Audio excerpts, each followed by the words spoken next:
බාහිර උරුබුටි පිටිමිලමේ. මට පඳින්න බෑදන් තමයි සියතයිනේ බං. ගොඩක් අය කියන්නේ අයියේ මං හරි කියුට් කියලා. එතකොට ඒක කොහොමද ඔයාලට දැනෙන්නේ? සතුටුයි. ඒත් ඉතින් එයාලා බොරුවට කියනවත් දන්නේ නැහනේ. සාමාන්‍යව ගෑනු ළමෙක් තෝරගද්දිවා ඒ ගෑනු ළමයාගේ මොන වගේ සාධකද බලන්න. එයා උස වෙන්න ඕනේ. එයා සුදු වෙන්න ඕනේ. එයා ලස්සන වෙන්න ඕනේ. හැබැයි මට හරියන්නේ නැති දෙයක් තියෙනවා. සෙට් වෙන්නේ නැති එකක් ඒ මොකද්ද? බොන්න නැති කෙල්ලෙක් වෙන්න ඕනේ.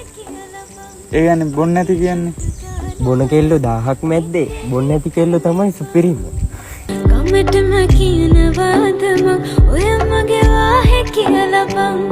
අපි චුඩ